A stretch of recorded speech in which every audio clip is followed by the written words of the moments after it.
2 months ago, crews moved an historic military aircraft from its longtime home at Martin Airfield in South Sioux City, Nebraska, to the paint facility at the 185th Air Refueling Wing for restoration. May 7th was a windy day and added an extra hurdle to the mission to move this retired Vietnam-era A-7D Corsair II aircraft.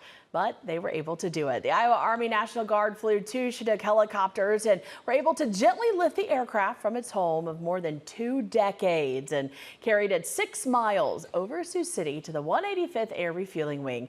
There began the restoration process, and work continues on the aircraft at the paint facility where it sat for 8 weeks. KTIV's Katie Koppel visited the 185th Air Refueling Wing to see just how that restoration process is going.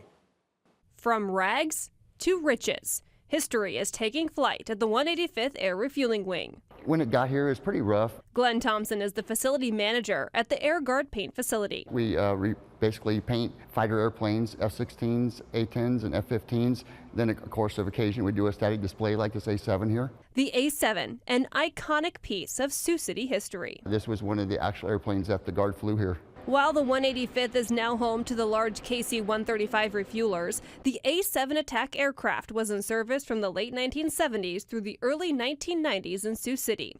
This A-7, flown by the Air National Guard base, was in rough shape when it was brought to the paint facility. Following its retirement, it had sat on display at Martin Airfield in South Sioux City, Nebraska for several decades. It wasn't as bad as we expected it to be, but we took a week basically of repairs on it, fixing some corrosion issues where basically the metals rusted through. Thompson's crew had to then sand all of the old paint off before getting ready to give it a bit of a facelift with a new coat of paint. Then all the really tedious work started with stenciling the airplane and all that stuff with all the markings and stuff. Looking brand new, this A-7 is paying homage to its past, not only as a former aircraft stationed at the base, but its pilot and crew too. Captain Larry Christensen is on the side of the aircraft, and that was our wing commander, and then he became a general at state. With help from the Iowa Army National Guard, this aircraft found its way back home to the 185th to get a new lease on life and honor its brothers and sisters in uniform. It's definitely a way to honor heritage and the honor and work that people have put in every single year here. It's been about 2 months since the A-7 was brought from Martin Airfield here to the paint facility at the 185th, and now it's ready to head to its new home at Siouxland Freedom Park. In Sioux City, Katie Koppel, KTIV News 4. And when the restoration is complete, the A-7 will move to Siouxland Freedom Park, and of course we'll continue to keep you posted on when a move date is set.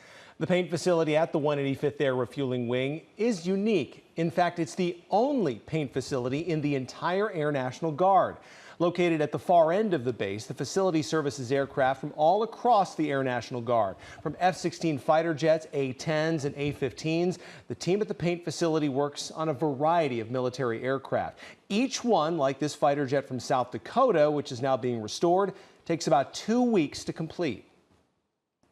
Last year alone, we ended up painting 32 F-16s, so that's really incredible, and to be able to put those jets back in the air and make sure that they are ready for whatever comes our way. The team also works on static displays like the A-7 that we showed you. The team behind the work goes through special training to be able to give these aircraft a new lease on life. I think the favorite part is working with all the great people I work with here. I got a lot of good guys, and then seeing the end product when it's finished, because they don't look near like they do when they leave.